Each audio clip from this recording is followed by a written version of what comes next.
Selamat datang kembali di channel YouTube Kisah Misteri Horor. Pada kesempatan ini kami hendak mengisahkan tentang pengalaman terbawa ke dimensi makhluk halus yang menyeramkan di Jembatan Kalilanang. Seperti biasa, sebelum pemirsa channel YouTube Kisah Misteri Horor menyimak kisah ini, silahkan siapkan cemilan dan dalam keadaan santai. Kalau sudah semua, mari kita mulai mendengarkan kisah ini. Jadi ceritanya itu dulu aku dapat panggilan kerja di Surabaya, Mas. Karena dapat infonya sudah sore hari, akhirnya mau gak mau aku harus berangkat malam harinya karena besoknya harus interview. Setelah berpamitan dan segala macam, akhirnya aku berangkat pukul 19 malam.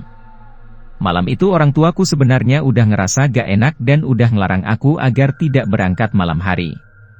Tapi karena waktu yang memang gak nutut, dan aku memang sudah nunggu lama panggilan kerja tersebut, akhirnya aku maksa berangkat malam itu, Mas.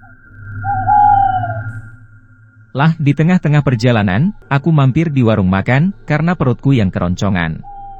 Nah pas di warung makan, aku ketemu bapak-bapak yang nunjukin ada jalur alternatif yang katanya bisa mempercepat perjalananku.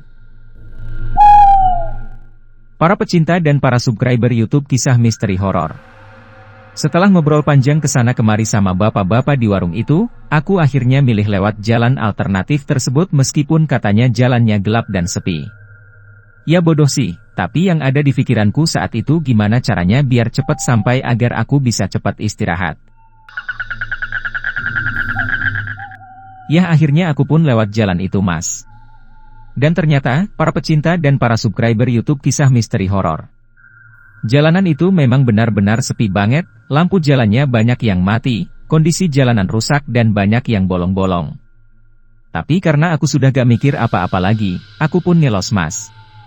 Tetap lewat jalan itu sambil doa aja dalam hati, agar gak sampai ada apa-apa.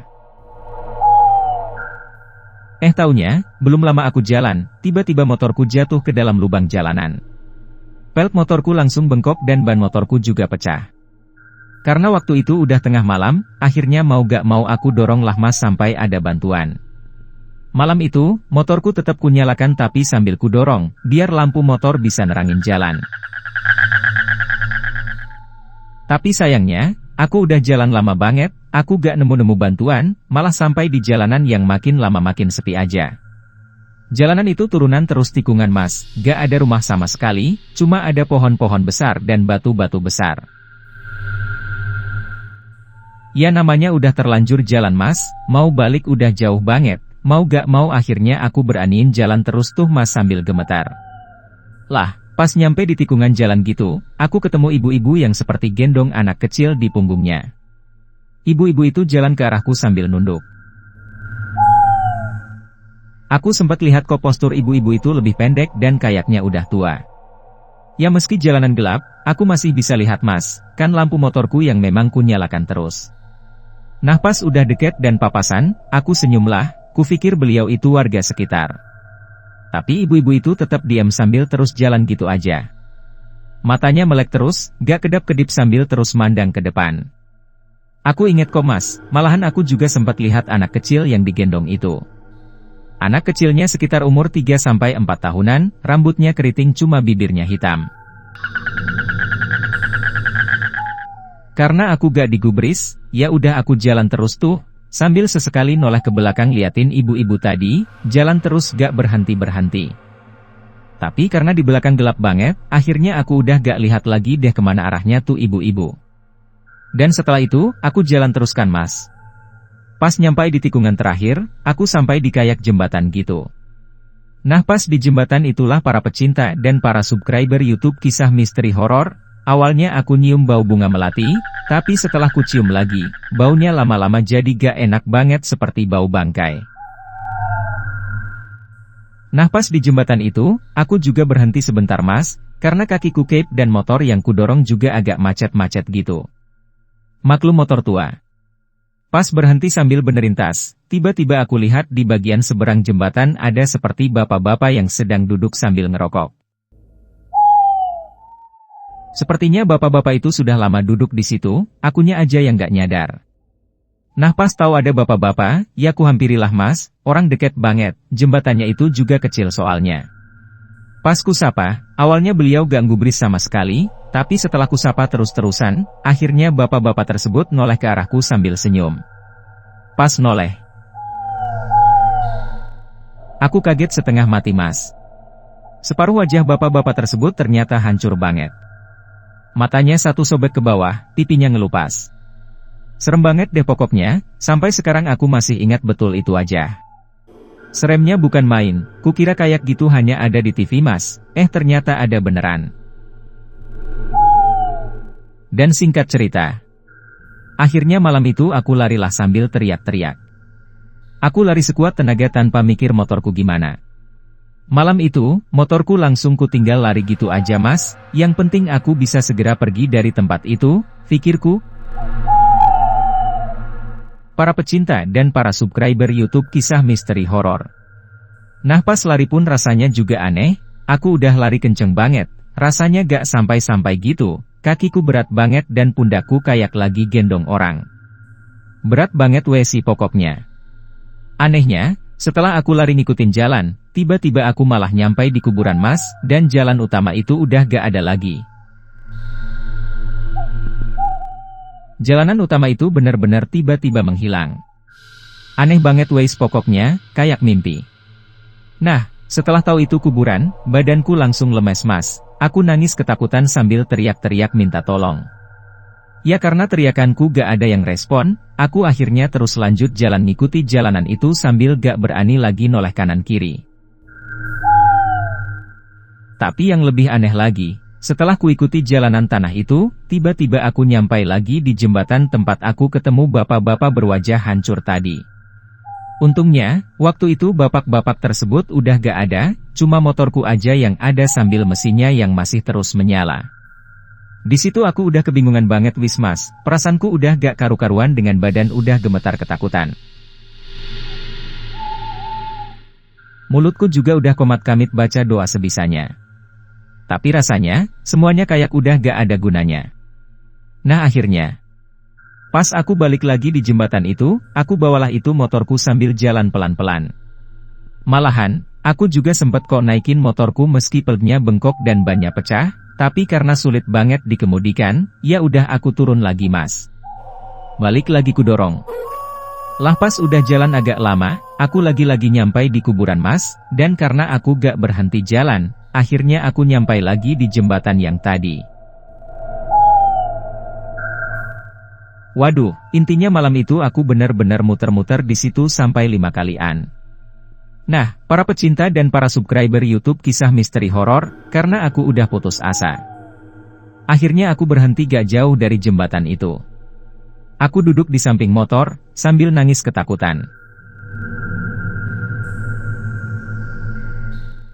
Dan puncaknya, setelah beberapa lama aku duduk di samping motor itu, tiba-tiba aku lihat ada banyak orang mas, sekitar 9-10 orangan. Mereka kelihatan jalan dari arah barat, jalan kaki ke arah bawah jembatan sambil sama sekali tidak menghiraukan keberadaanku. Ya karena aku sudah tidak ada pilihan lagi dan sudah pasrah, akhirnya aku tetap diam sambil terus liatin kanan kiri, karena aku udah tahu kalau semua yang kulihat itu bukanlah manusia, melainkan makhluk halus. Dan tidak berhenti di situ saja. Malam itu aku juga lihat ada perempuan pakai kebaya, terus ada juga perempuan pakai baju putih sampai anak-anak kecil. Semuanya terlihat warawiri di area jembatan yang gak jauh dari tempatku duduk itu mas. Intinya, malam itu aku lihat semua yang ada di situ, aku seperti berada di dunia lain dan melihat sisi lain dari jembatan tersebut mas. Bahkan, aku juga sempat lihat lagi kok, ibu-ibu yang gendong anak kecil yang sebelumnya pernah berpapasan denganku. Dan sepertinya hanya ibu-ibu tersebut yang menggubris keberadaanku, beliau terlihat sesekali menoleh ke arahku, namun sama sekali tidak mendekatiku. Dan akhirnya, setelah matahari terbit, aku lihat ada mobil lewat di jalanan tersebut. Mobil itu seperti mobil sayuran yang hendak berangkat ke pasar pagi. Tapi anehnya, waktu mobil tersebut sampai di depanku, mobil tersebut tidak berhenti dan terus melaju begitu saja.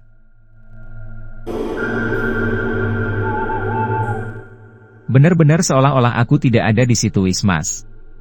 Aku seperti tidak terlihat. Dan gak hanya mobil itu, ada juga beberapa kendaraan yang lewat dan aku udah teriak-teriak sekuat tenaga, tapi tetap aja gak ada satupun dari mereka yang berhenti.